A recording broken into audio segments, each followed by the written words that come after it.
Hello, everybody, and welcome to the Tip of the Ice-Burgh podcast, your home for Pittsburgh Penguins news and analysis. You can find us on YouTube at Tip of the Ice-Burgh, or you can catch us anywhere you get your podcast from. I'm your host, Nick Belsky, joined as always by Nick Horwat. And today, for this very special Thanksgiving edition of the Tip of the Ice-Burgh, we are joined by Penguins reporter and site editor for the Hockey News, Kelsey Surmacz. Kelsey, how's it going today? It's been a day. It's been a day in Penguins hockey. How are you doing? Oh, we're doing great. And obviously, it's a Thanksgiving episode. We hope everybody out there is enjoying their Thanksgiving. And if you're from north of the border, we're hoping you're enjoying work. Sorry, you already had your Thanksgiving. I don't know what else to tell you. You should do it when everybody else in America does it, which is, at a little bit of a better time. I like October, November, December, but I digress to that point. Let's get into Penguins hockey here. And obviously, the Pittsburgh Penguins have been struggling a lot as of late, but the one bright spot, or one of few bright spots, has been Owen Pickering. He's been a fun story. His first opportunity at the National Hockey League level. He's been kind of surprising with some of the opportunities he's gotten, a lot of penalty kill time, getting a brief opportunity up on the top pairing with Chris Letang. What have your thoughts been on his performance to this point? Yeah, I'm liking the early returns. I think he uses his size really well, especially in the defensive zone. We've seen that he's honestly already probably the Penguins' best net front defenseman, which says a whole lot. But yeah, I like his play in front of the net and in his own zone. And that's something I know that the Penguins really wanted him to develop a little bit better over the past couple years since they drafted him in 2022. Because, you can see the offensive tool set too. Even on his assist in his first game on Puljujärvi's goal, his pass to Drew O'Connor, he definitely looks comfortable on the offensive blue line. But yeah, I think the D zone is where he's impressed me the most. Like I said, just using his size, using, his net front presence, that physicality there. And it's just a nice thing to see, especially with the state of the Penguins D-core this season. I think it's a nice change. So, yeah, I'm liking the early return so far, and I'm hoping he gets more of an opportunity here. And, Owen Pickering's been one of those few bright spots of the Penguins organization this year. So has been, the couple of milestones that key players have hit. But with such high hopes heading into the season with certain lineup changes and those milestones and the young kids getting more chances, just what has the vibe of the room been considering what has happened outside of those bright spots?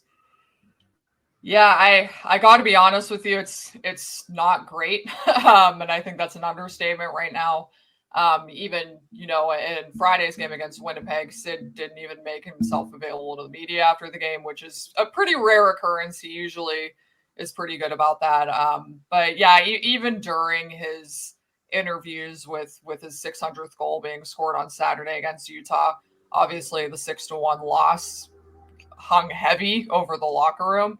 And you could even see that just in Sid's demeanor when, you're trying to talk about a milestone, and meanwhile there's a 6-1 loss to kind of hang on. So yeah, today at practice, the mood was a little bit better. They had a pretty tough practice today. It was a long practice, and it actually ended with a shootout drill. So it kind of introduced a little bit of fun into the locker room, which is something I think they needed. And I talked to Ned today. He kind of said the same thing. He said spirits were high today, but they're all aware of what's happening and what's going on. I think there's a little bit of, I don't want to say anxiety, but they also know what's happening in terms of the trade department, and that basically changes can be made at any second. So I think there's a lot of emotions in the locker room right now, but there's definitely a sense of urgency that they really need to get, the rails back, or the wheels back on the track, so to speak. Yeah, it's been a rough season, and I talked about it, I believe, Monday. I said they won 3 of their first 5 games, which was great, and they've only won 4 out of their last 18, which is obviously, I don't need to go into the further detail of what that is, but I think particularly over the last week or so, you've seen them start to struggle in even areas that typically have been consistent success for the Penguins. The penalty kill gave up 3 goals to Utah on Saturday last week.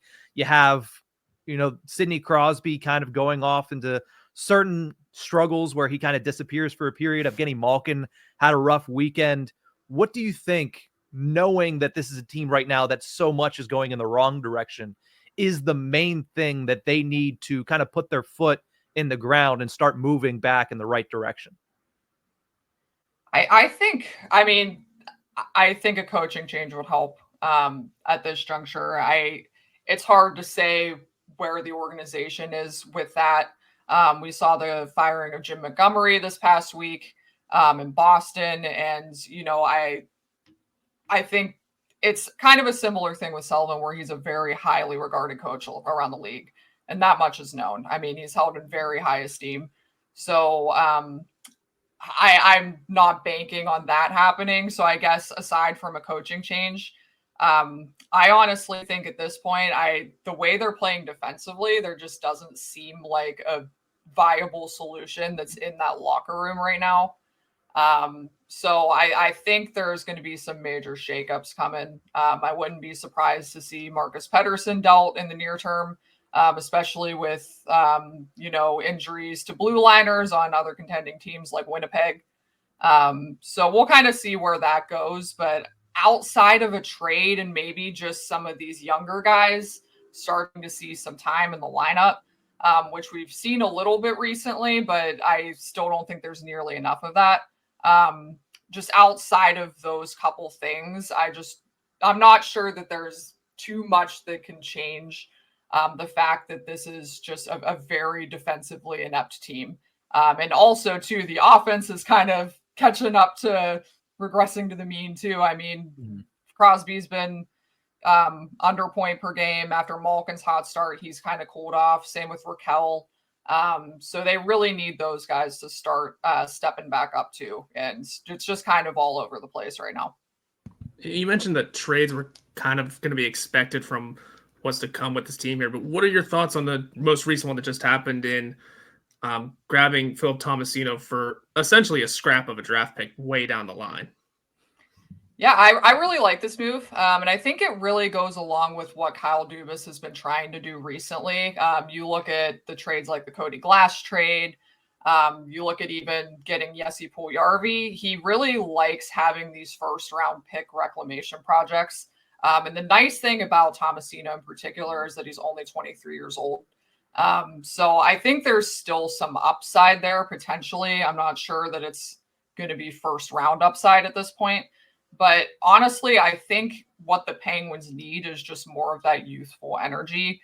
I think there is, like I said, a little bit more to him. He was under a lot of pressure in Nashville to perform, and he only had 1 point in 11 games. He was a pretty consistent, healthy scratch. So I think this is just like Cody Glass, especially, and even Jesse Puljujarvi to a certain extent. This is an exact kind of change of scenery trade that might have some potential upside. And I have no problem with Kyle Dubas making these kinds of moves, given the state of the team, and just seeing if he can get something out of these guys, especially since they're younger guys. Yeah, funny enough, and credit goes to Seth Rohrabaugh for this, they traded away the pick that they had acquired for Chad Ruhwedel. So essentially, you're trading away a 34-year-old perpetual seventh defenseman and getting back a 23-year-old that has struggled to stay at the NHL level, but still a 23-year-old that has shown potential success is in his future at the National Hockey League level. Yeah. When you look at things in a vacuum like that with the trades, it makes it sound even better. I mean, and even still, they only gave a 2027 fourth anyway. So, one thing about just where the Penguins are too, just in terms of Dubas, stockpiling these picks. This is exactly the kind of move that stockpiling so many draft picks can help you, achieve, because having all this extra draft capital kind of gives them the flexibility to not hold on to everything. And I think this is a prime example of like the value of a mid-round pick, which I think a lot of people kind of miss sometimes. Everybody's looking for those first rounders, those second rounders, but these third and fourth round picks can have value. And I think in these types of trades, that's a perfect example of, trying to squeeze some upside, as I said, basically just for giving up a mid-round pick a few years down the road. That's a pretty good trade-off that you take every time. Now, you've mentioned, Kyle Dubas's plan and stockpiling picks. I mean, he said last week that the Lars Eller trade in part was to give younger players more opportunity. Now, he didn't go into specifics about what that opportunity is, which players he's looking to take advantage of it, but he did speak a little bit about Sam Poulin and Vasily Ponomarev, who we have seen get some opportunities, but their ice time, as you wrote about on Sunday for the Hockey News, was some of the lowest among Penguins forwards whenever they were given their opportunities just to be in the lineup. And now, as we sit here today, both are back at the American Hockey League level. Do you have any concern that there might be a slight disconnect between general manager and head coach in Pittsburgh? Because on one hand, we're seeing Kyle Dubas continue to say youth, opportunity, stuff like this, and yet we still see more of the same on the ice and in practice from Mike Sullivan. I wouldn't be concerned about a disconnect. I think more than anything, you look at the Penguins roster in its current state, there are a lot of guys that aren't going to be on this roster sooner or later. You look at Noel Acciari, you look at Drew O'Connor, who's a pending unrestricted free agent. Those are two guys just right there that are pretty prime trade candidates. And I do believe that there's probably going to be some interest for both of those guys, down the line. And I think you can throw Yoel Blomqvist in this too, because, trading someone like Nedeljkovic probably isn't out of the question relatively soon as well. So to me, this kind of is one of those things where they're probably waiting to see how they can play the trade market. And hopefully, once that stuff happens, once they sell off those, expiring contracts, that should open up the roster room to be able to, ice these forwards with more consistency. As far as the ice time for Poulin and Ponomarev, I do think part of the thing that goes into these situations, and Mike Sullivan said this in training camp, even when Rutger McGroarty was making the roster, he emphasized that, players coming up from the AHL, and this is kind of the Penguins organizational mindset with these young players, is that they're very, very few and far between with players that actually slot into the top six immediately upon arrival. So the way that the Penguins like to move, these players into their everyday lineup is by putting them in third and fourth line situations, by, increasing their versatility, by putting them on penalty kill units and stuff like that. I was a little bit discouraged that they didn't put Ponomarev on the penalty kill when he was up, because he is pretty known for his work on the penalty kill and in the defensive zone. I think there was a little bit more opportunity there for him to get more ice time while he was up. But I think a primary reason for those guys not seeing that ice time is just the fact that they don't play on special teams. But, to some extent, it's, if that's the philosophy, if you want these guys to come into the lineup and you want them to play in these special team situations, just ice them. As you said, the penalty kill is kind of struggling right now. And I think just with the state of the team, this is the perfect opportunity to squeeze some of those younger players in those, penalty kill situations, in those special team situations, and an opportunity that they wouldn't otherwise have. So I think that's the main thing there, is just their lack of special teams time. And honestly, I think that's something that they need to be more open to giving these young guys, rather than just plugging the vets in all the time. I know we've been doing a lot of talking on the state of the team, as you just said, but the team will itself, like Kyle Dubas will never come out and directly say what direction this team is heading in. But how do you feel, and what do you see, what direction this team is going in? Is it at the point where they're waving the white flag on the season, or is there still any reason to be hopeful about this year? And if not, is it going to be next year where they kind of revamp it and try one more time? Yeah, so I always go back to something, and I actually just said this morning on another podcast too. Kyle Dubas said in training camp, or after training camp, right before the season started, and he said this a few times in his presser, that the Penguins had the chance to change the story this season. So I think, this is just me talking, but I think going into this season, it was kind of one of those things that they were just throwing some stuff at the wall, hoping that it might stick a little bit so that they could hang around in the standings, kind of similar to the Capitals last season, which, by the way, I'm not going to get too far into this, but I do think the Penguins are kind of just a year behind the Capitals. They're on a similar trajectory for a lot of reasons. They're just, a year behind the curve, so to speak. But if I had to guess, I think this season is more of a transitionary season. Because if you look at what the situation is going to be next season, they're going to have $22 million in cap space. And it might even be more than that. There's going to be a lot of young guys that are knocking on the door that will be more ready next season to make an impact. They have some expiring contracts that they're going to sell off and get more draft picks, and they can use those picks to, leverage in a trade for young talent somewhere. So I do think that there's potential that we could see a little bit of an upswing next season. And I think that's kind of more their target. If I had to guess, I don't want to say they're throwing the towel on the season, given what FSG said, apparently said to Sid. So about them trying to stay competitive this season. So I don't necessarily think they're throwing in the towel, but I wouldn't be surprised if the focus more this year is just building as much draft capital and as much flexibility with cap space as they can in preparation for next season to really make a push next year, which is kind of where we see the Capitals this season. Granted, they have, Oshie and Backstrom on long-term IR, which helps things, but yeah. I think in a sense, that's kind of the same trajectory that they're going on.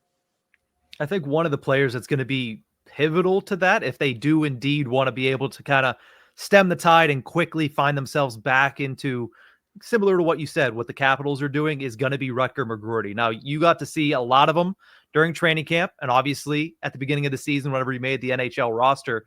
What have your thoughts been on his season to this point, and how pivotal do you think he is in particular to being a guy that could potentially kind of mesh the two contention windows, as Dubas has always said? He said he's trying to close the gap between this one and the next one. How important of a role does Rutger McGroarty specifically have for the Penguins in that situation? I think he plays a huge role, and I think that much has been said even just through the trade, because Dubas traded Braden Yeager, which was their shiniest prospect, to acquire Rutger McGroarty because he was more NHL ready. And to be honest, I thought McGroarty had a great training camp. It kind of started off a little bit shaky, but as training camp progressed, he got more comfortable. I think he was starting to adapt to the speed of the game a little bit better towards the end of it. So, obviously roster constraints kind of pushed him back down to the AHL, only a few games in. He only played 3 games.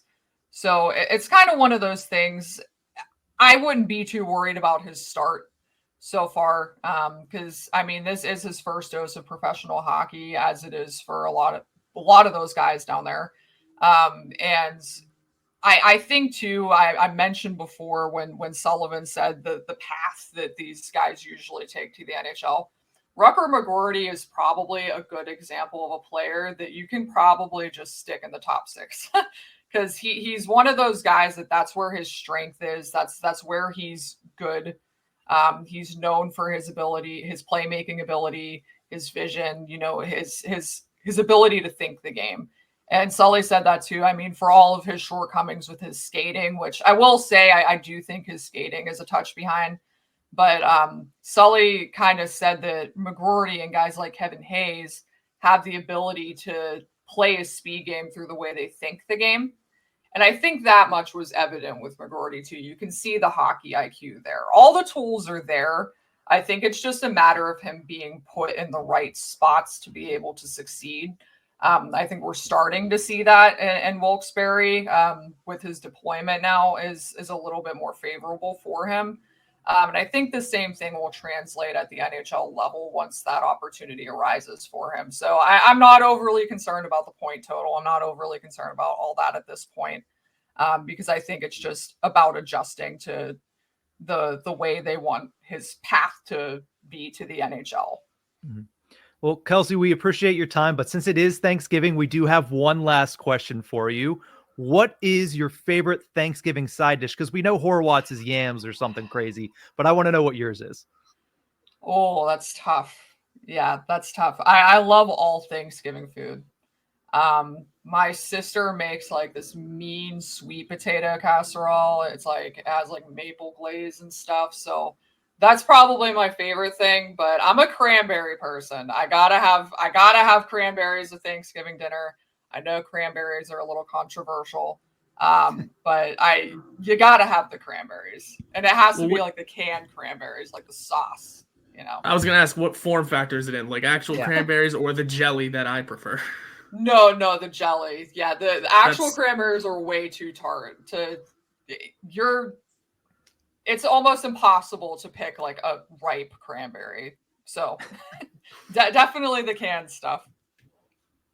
Well, hopefully everybody gets their cranberry sauce in later this afternoon after their dose of Penguins Hockey Talk with Kelsey Surmacz. Kelsey, thank you again for joining the show. Penguins reporter and site editor for the Hockey News, as well as a co-host for the Pucks and At podcast. Let us know what's coming up for you on the Pucks and At podcast or the Hockey News or just in general so people can keep an eye out for it. Yeah, absolutely. So, I think there's going to be a lot of talk about the trade this week. I'm going to talk Dubas a little bit. I think there's a lot of Dubas discourse on the airwaves of social media right now that we kind of want to sort out. But we'll probably talk about that a lot, as well as the trades and maybe just some of the upcoming stuff to expect from the team here in the next couple weeks. So yeah, tune in.